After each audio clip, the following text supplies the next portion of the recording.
Olá, tô aqui com o livro. Vamos lá, porque, como dizia minha avó, quem faz mal feito faz duas vezes, né?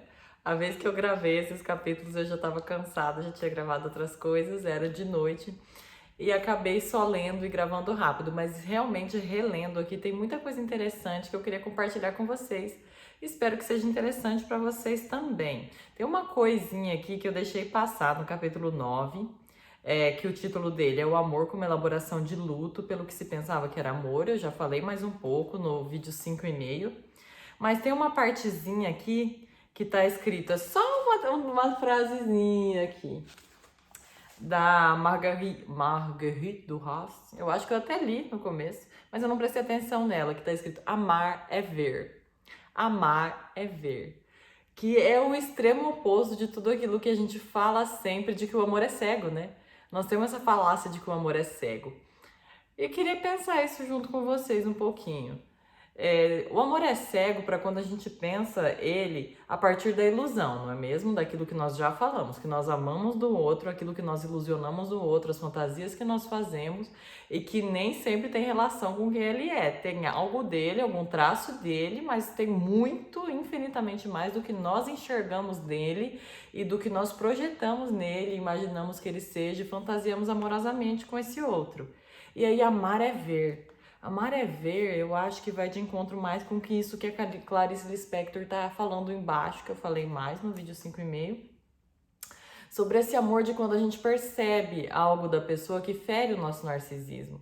Quando a gente percebe algo da pessoa que não vai de encontro com o que nós achávamos que ela era, ou com o que nós pensamos que somos, ou com as leis e regras que nós temos para nossa vida e para as coisas que achamos que estamos escolhendo ou que escolheríamos. Sabe? Quando esse outro se mostra quem ele é. E ainda assim há sentimento e a vontade de manter esse outro na nossa vida ou estar perto dele. Mas também eu tive pensando sobre isso, sobre essa função escópica que nós temos, essa libido escópica que nós temos em relação ao ver. Escópico está relacionado ao ver. Eu estava ouvindo pessoas e referências que eu tenho e tal, e aí muitas pessoas falam assim: você acha que ninguém tá vendo o seu esforço? Você acha que ninguém tá prestando atenção naquilo que você tá fazendo? Ou você tá fazendo muitas coisas, dando o seu melhor, se dedicando e ninguém vai ver? Mas um dia alguém vai ver. E isso me chamou a atenção, essa questão da visão. Quem é esse outro que nós queremos que esteja olhando para nós o tempo todo? Que nós queremos que nos veja o tempo todo, que nós queremos que nos veja fazendo as coisas que nós achamos que são boas para nós ou para ele. De quem seria esse olhar? De quem são esses olhos? Porque você já percebeu que quando nós temos essas frases que são prontas, que nós não pensamos nela, nós nos referimos a isso. Alguém tá vendo, alguém vai perceber, alguém vai aplaudir. E isso me leva a pensar a nossa relação lá com os nossos pais, lá com os nossos cuidadores, lá naquele primeiro narcisismo, não é mesmo? Que alguém estava nos vendo. Alguém estava nos vendo começar a andar, alguém estava nos vendo aprender a usar o banheiro, aprender a usar o pinico, aprender a tomar banho sozinhos, aprender a fazer nossas coisas, e alguém estava aplaudindo. E alguém estava dizendo, fez, dando aquele reforço positivo. E nós ficamos com essa sensação, né? De que alguém tem que estar nos olhando fazer as nossas coisas. Eu me lembro da adolescência, eu me lembro de quando a gente estava começando a descobrir esse mundo da feminilidade, de tudo, e que, né, adolescência nós temos muitos amigos, que eu gostava muito quando eu tinha amigos que se interessavam pelo mundo feminino, que se interessavam por saber como funciona uma maquiagem, ou namorados de qual é o nome do rímel, blush, para onde ele vai, ou que apenas nos olhe fazendo a nossa maquiagem, ou skincare, ou fazendo alguma coisa que nós gostamos. Eu acho que para nós, talvez só eu estou divagando, talvez tenha algo do amor nisso, de alguém que nos olhe e nos aprove, de alguém que nos olhe fazendo as coisas que nós gostamos de fazer, de alguém que esteja olhando, de alguém que esteja olhando para nós. Quem é essa pessoa? Quem é esse grande outro? Quem é isso? Quem é essa pessoa? De quem é esse olhar que nós queremos? Quem é que nós queremos que nos veja quando nós estamos fazendo as coisas boas, coisas produtivas, coisas que nós achamos que são boas? De quem nós queremos esse aplauso? De quem nós queremos esse olhar? Eu não tô só me referindo a essa pessoa do amor, porque é uma coisa muito maior que eu vou entrar, inclusive agora, e vou explicar outra bomba aqui, que eu senti que ela jogou uma bomba, eu não tinha percebido, tinha passado direto, porque é um termo que eu sou acostumada, e agora eu percebi que é muito interessante isso, não tá gasto esse termo ainda. Ela diz ali mais pra frente nesse capítulo que para Freud, amor é perder narcisismo, uma vez que o amante se coloca no lugar daquele que não tem algo como condição para poder encontrar algo no outro. Já falei disso, do ego furado, que a gente olha o que é legal na outra pessoa e é isso nos mostra que é algo diferente do que eu tenho, então nos interessa nela, tá? E aí ela solta a bomba. Para Freud não tem outra opção. Amamos ou adoecemos. Isso é muito interessante, porque Freud fala isso. Se amamos, adoece. Quem ama, sofre. Essa é a frase completa. Quem ama, sofre. Quem não ama, adoece. Essa é a frase de Freud. E aí ela continua dizendo: ou amamos ou adoecemos. Não se trata daquele amor romântico, longe disso, mas especialmente do quanto é o outro que nos salva da nossa verocidade com a nossa própria imagem. Tá bem, essa coisa da imagem é o que ela está introduzindo no capítulo aqui. Se der tempo eu vou falar. Mas eu queria falar esse do Freud. Quem ama sofre, quem não ama adoece. Significa que todo mundo que está doente não ama, é uma visão assim de amorosa da vida, da saúde, de tudo. Não significa que as pessoas doentes não amaram alguém ou não estão amando. O que ele quis dizer com isso? O Freud aqui dá sinais, ele está começando a desenvolver essa teoria, nesse texto é a introdução ao narcisismo, se não me engano, mas o que ele quis dizer com isso? Quando a gente ama, lá no começo da nossa vida, lá no bebezinho, a gente é amado, né? Já falamos disso. Alguém tá cuidando de nós, alguém tá tomando conta, alguém tá fazendo essa função de pegar no bebê, de cuidar do bebê, de limpar o bebê e de falar ao bebê, de introduzir o bebê nesse mundo da linguagem. Tá, naquele momento, não se sabe bem onde, é como se algo, em algum momento, quando esse bebê se percebe amando esse ser que está cuidando dele, esse ser que está levando ele pela vida, que está dando a ele tá dando a ele vida, tá construindo ele como sujeito, tá o ajudando a se construir como sujeito, acho que fica melhor. Tem um momento que esse bebê tem uma resposta a dar. Tem um momento inconsciente dentro de nós, não é um momento físico, você não vai escutar a criança falando isso, mas é uma postura que ele toma durante a vida. Tem um momento que esse bebê pergunta para essa pessoa amada, para essa pessoa que tem cuidado dele, que o ama, o que quer de mim? O que você quer de mim? Quem eu sou para você? O que você quer que eu faça? Quem eu devo ser para ser amado por você? Quem eu devo ser? E essa demanda que a gente fala, essa demanda falada pela criança, ou sentida pela criança, posicionada pela criança, é a demanda que nós levamos pelo resto da vida. Quem sou eu para o outro? Como o outro me vê? O que tenho que ser? E aí, Lacan vai trazer o grande outro. Vamos entrar em psicanálise aqui total para explicar para vocês, para não perder o termo disso. É muito importante isso. Lacan vai trazer o grande outro. Quem é o grande outro, com O maiúsculo? É a sociedade, é Deus, é alguém maior. A princípio, o grande outro da criança é a mãe, essa cuidadora. E ela pensa que essa pessoa é um total, que essa pessoa tem toda a razão do mundo, que essa pessoa é completa e perfeita. E que essa pessoa sabe de tudo. E ela vive, ela não vive, mas ela tem esse momento de pergunta: o que o grande outro quer de mim? Tá. No segundo momento, e é por isso que a gente fala que é muito importante que a mãe abra espaço para o pai, no segundo momento onde o pai entra na relação, essa criança percebe que se eu não sou tudo para essa mulher que está cuidando de mim, porque nesse momento a criança pensa que ela é tudo, né? Aquele narcisismo primário, que ela é tudo, que ela satisfaz a mãe, que a mãe não precisa de mais nada. Por isso que nós falamos que é muito importante que a mãe saia para trabalhar, que ela continue fazendo as coisas que ela ama enquanto pessoa e não deixe tudo pelo bebê e pela criança. Não deixe tudo. É muito importante para essa criança que ela veja que essa mãe, esse grande outro, está olhando para outro lugar. Quando ele procura o olhar dessa mãe, que era para estar sempre aqui, né? Sempre nele aqui, essa mãe de repente olha para outro lugar. Que lugar é esse? Para onde ela está olhando? Está olhando para o pai. De repente as referências dela, ela está buscando desse pai aprovação, ela está buscando desse pai amor, ela está buscando dessa outra pessoa. Aí a criança vai dizer, ah, tá, ele é o grande outro, porque se eu e ela estamos olhando, se eu estou olhando para ela está olhando para ele tem algo a mais que ela.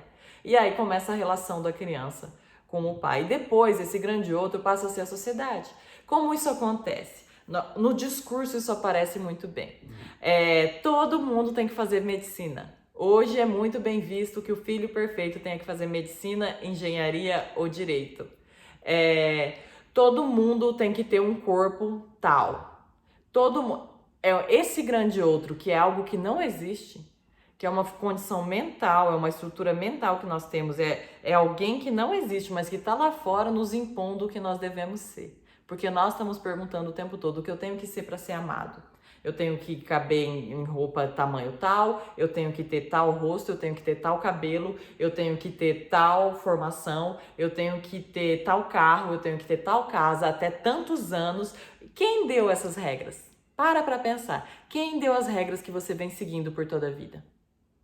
Quem deu? Quem te falou um dia que tem que ser assim? Quem te falou um dia que esse é o caminho que tem que ser feito? Esse é o grande outro. É essa entidade que nós estamos sempre perguntando o que temos que fazer para sermos amados. Tá, agora vamos para a relação com o pequeno outro. O pequeno outro é um sujeito. O pequeno outro é alguém que esse é alguém que vai entrar daí, o objeto amado, os pais, as pessoas à nossa volta vão estar mais no lugar desse pequeno outro. O pequeno outro é alguém a quem a gente também nos direciona. A gente vai continuar se direcionando para essa mãe, para esse pai, e eles vão estar sempre dentro da nossa cabeça.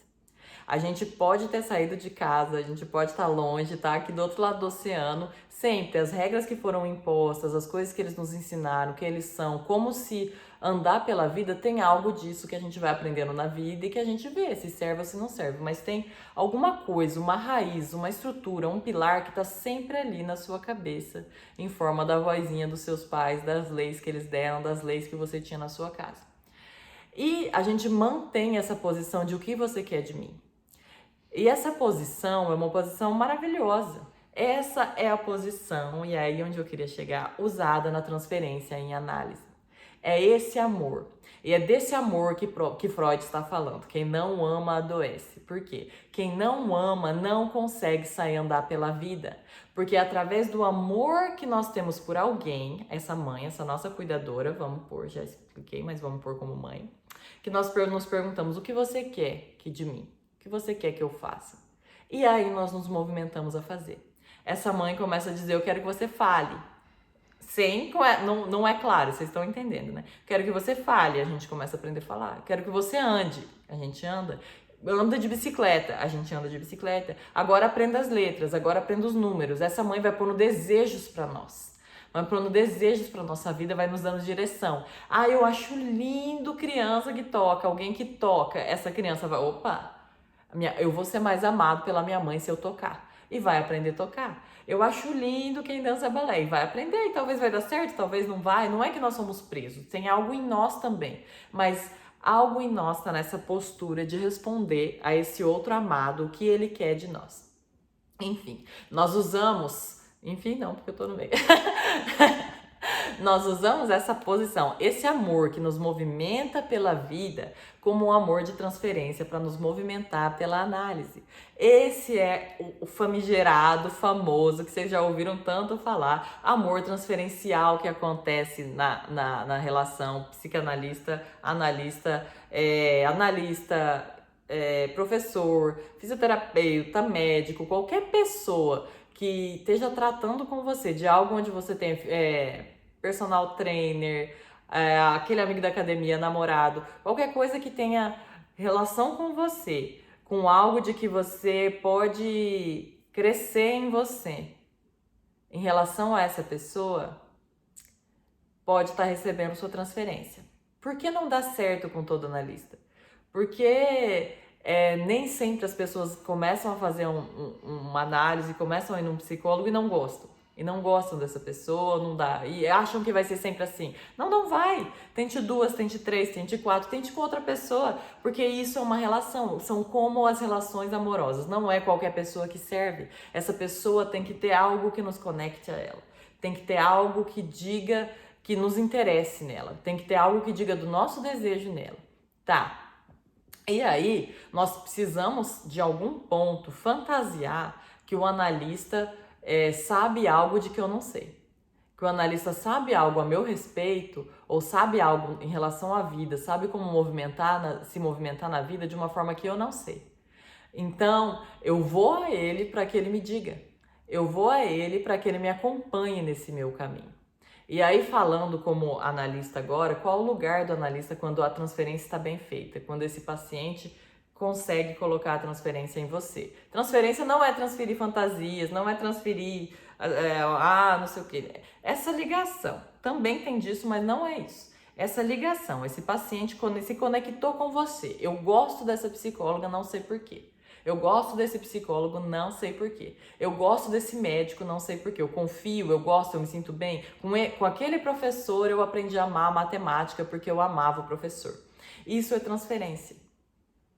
E na transferência, essa é a nossa posição. A diferença da transferência analítica, a transferência assim de um profissional para a transferência amorosa, para a pessoa que nós vamos escolher como objeto de amor, é que na transferência analítica, esse profissional tem que saber manejar essa demanda de amor. O paciente vem e joga nele uma demanda de amor. Esse amor é do que Freud está falando. Quem não ama, adoece. Ele vem e joga nele uma demanda de amor. Opa, algo nessa pessoa me interessa, achei ela interessante, vou sentar no divã dela. Quero conversar com ela, quero falar sobre a minha vida com ela.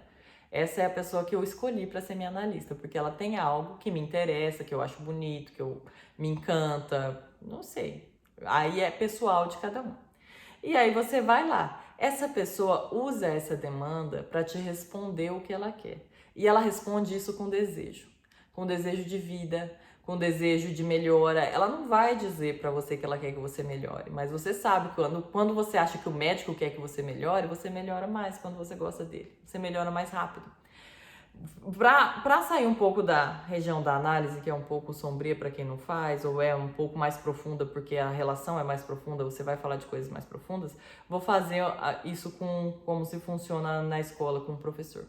Você gosta desse professor. E aí, a partir do momento que você gosta desse professor, dessa professora, você vai dizer, tá, o que eu tenho que fazer para que ele goste de mim de volta, para que ela goste de mim de volta. E aí, o papel dessa professora é responder para você, eu quero que você aprenda. Sem palavras, com gestos, com jeito de ser. Freud fala que mesmo que a nossa boca minta, a gente se denuncia com todos os poros. Essa é a resposta que tem que ser dada desse lugar. Eu quero que você aprenda. E aí a gente passa a aprender para agradar esse outro. E aí a gente vai conquistando os nossos caminhos, os nossos desejos na vida, as coisas que nos movimentam na vida, através de um ponto, de uma pessoa, de alguém que a gente lança amor. É desse amor que Freud está falando, que sem esse amor a gente adoece e fica estagnado na vida. É uma posição depressiva, quando eu não consigo desejar e não consigo estabelecer transferência com outras pessoas. Quando eu estabeleço transferência, essa pessoa me faz caminhar. Através do meu desejo, entende? Eu busquei o professor, eu busquei a aula, eu busquei aquela classe. Eu estava na escola, eu queria aprender. Mas daí, a partir do momento que eu faço uma transferência, é mais rápido e é melhor porque funciona. Porque daí o que ele quer de mim eu vou responder fazendo, sem querer, porque eu quero, sem querer querendo, porque eu gosto, porque eu quero ser gostado por essa pessoa. Em análise funciona do mesmo jeito. Você chega lá, você demanda amor para esse psicólogo, ele tem que te responder com desejo. O que tá, vamos caminhar, fale de você, como é isso, por que não, por que sim, desconstrói suas verdades, desconstrói as coisas que você pensava, tudo em prol de você andar e chegar no caminho que você quer, não no caminho que ele quer. No fundo não é o que ele quer, no fundo é o que você fantasia que ele queira.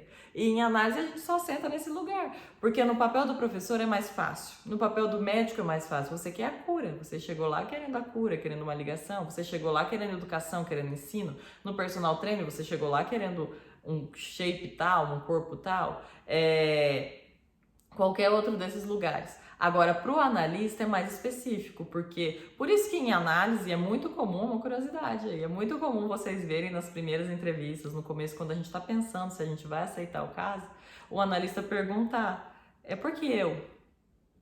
Por que eu? Algo nesse sentido, como você me conheceu, como você soube de mim, por que dentre tantas pessoas você me escolheu, que é para saber algo da sua transferência. E aí nessa resposta, mesmo que você minta, depois vai aparecer, mas se você tiver chance de ser sincero, pode ser.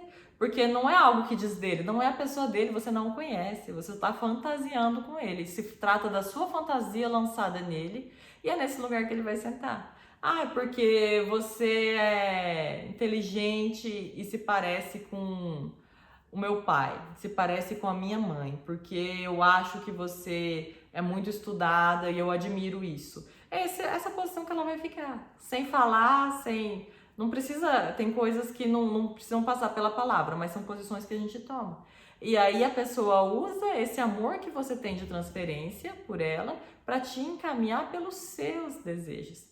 E aí amor é muito mais fácil. Por que o amor de transferência é muito mais fácil de dar certo nessas relações que nós temos com essas pessoas? Porque é muito mais fácil de caminhar através dele. Porque o amor de transferência tem um final. A gente já começa um curso sabendo que ele vai acabar.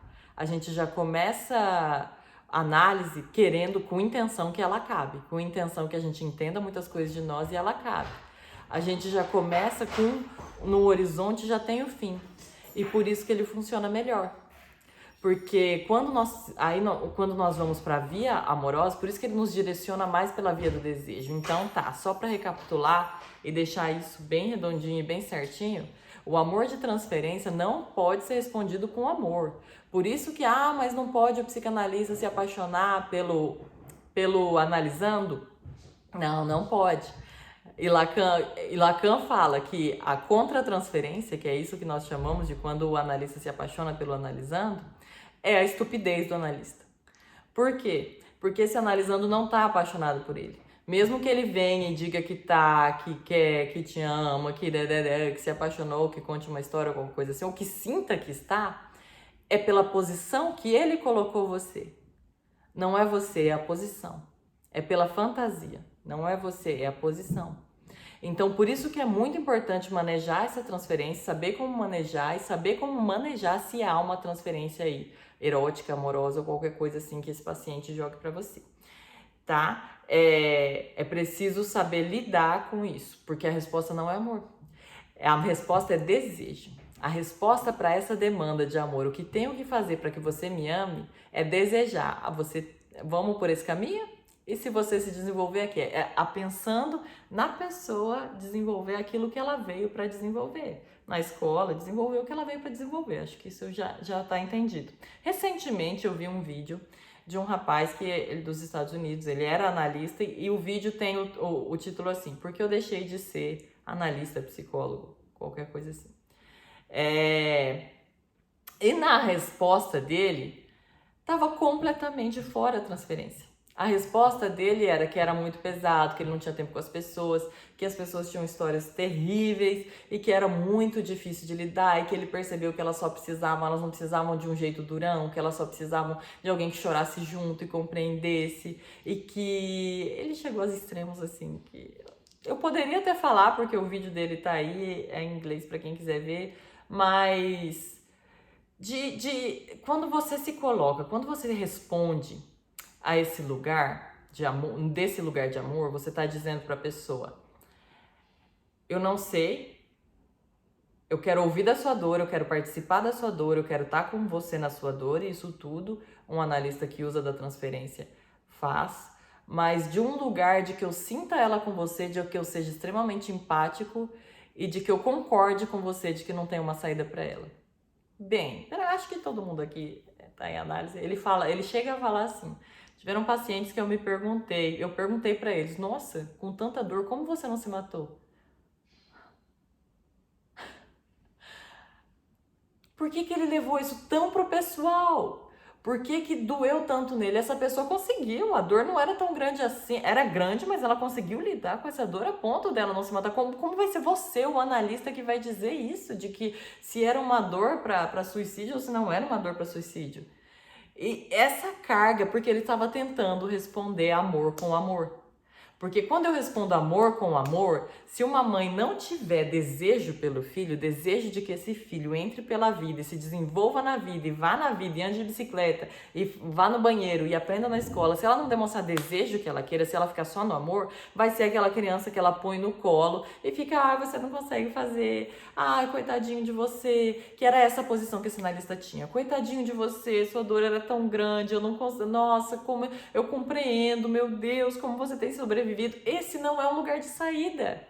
Esse não é um lugar de desejo pela vida. O que nos leva pela vida é o desejo pela vida. De desejo em desejo a gente vai vivendo. Sem nunca chegar na completude, porque ela não existe, mas o buraco nos faz viver. E aí eu vou chegar, sentar junto com o paciente, analisando, e olhar para o buraco dele e chorar junto e ficar, nossa, seu buraco é enorme mesmo. Meu Deus, que tristeza, que vazio, que coisa horrível que aconteceu com você e tudo isso. Então, nós estamos ali para compreender e estar junto com a pessoa e entender e ouvir choro e ouvir sofrimento e às vezes ser mais próximos ou menos, mas não, a demanda de amor nesse lugar de transferência não pode ser devolvida com amor. Ela tem que ser devolvida com desejo, porque o desejo guia o outro. Imagina se um professor respondesse amor com amor. A gente chega lá, nossa, professora, eu te amo transferencialmente, o que você quer de mim? O que eu faço? Aí ela, em vez dela responder, aprenda, que o que nos guia para a vida e nos faz crescer em aprendizado, ela responde, você não sabe, coitadinho de você, com ignorante, como você não entende matemática, nossa, mas eu entendo, é difícil mesmo, que pena, que tristeza. Conversa de comadre, entendeu? A transferência é o pulo do gato, é o que faz tudo acontecer em análise. A transferência é a coisa mais maravilhosa que existe vida afora, porque é esse amor que Freud está dizendo. Se nós não nos entregamos nesses amores transferenciais pela nossa vida, nós adoecemos, porque nós não encontramos caminho. O caminho vem do outro. Não é lindo isso?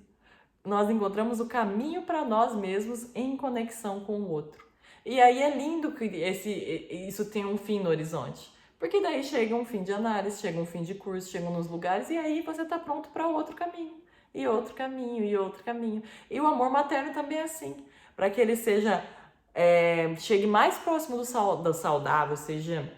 A gente fala de uma mãe suficientemente boa, né? O amor dos pais, do pai também, porque o pai é muito quem guia pela vida. O amor dos pais tem que ter esse horizonte, tem que ter um horizonte de fim. Vai acabar o amor? Não, tem que ter horizonte de fim de dependência. Isso que eu tô dizendo com o amor de transferencial. Tem que ter um fim de dependência. A gente trabalha para que o analisando não precise mais de nós um dia. Você trabalha para que seu filho não precise de você mais um dia. Ele vai continuar a te amar, a relação vai mudar e vai... Na vida adulta, a gente tem que desenvolver com os pais uma relação que seja mais de amizade, menos de dependência. Mais de amizade, menos de obediência cega. E é claro que há um respeito, tem que sempre haver um respeito e manter um respeito pelos pais, mas você já não precisa obedecer porque você já é formado, você já toma suas decisões e tudo. Então, pra gente que a gente fique próximo dos pais e queira estar perto deles e se desenvolva, tem que ter no horizonte essa relação de um momento eu vou sair de casa. Em um momento esse filho vai sair para estudar, esse filho vai sair para se casar, esse filho vai sair para fazer o caminho dele. É isso. Então, quando tem esse horizonte, é mais fácil de manter o desejo. Porque o desejo segue andando. E agora, como fazer isso no amor romântico? Que o amor romântico nasce para não ter fim na nossa cabeça, né? E eu não tô defendendo que ele tenha fim. Tô só pensando com vocês. Eu acho que esse é das maiores dificuldades do amor romântico. Conseguir manter o desejo, esse espaço que há entre os dois, esse espaço que faz cada um ser alguém próprio, que não se funda em amor, sabe? Porque o amor desgasta um no outro, o amor transforma o outro naquilo que eu falei no vídeo 5,5. Vai tirando do outro coisas que são particularmente deles, vai tornando os dois cada vez mais parecidos. E aí, como dar espaço para esse desejo? Fica a questão. Vamos continuar a ler próximos capítulos.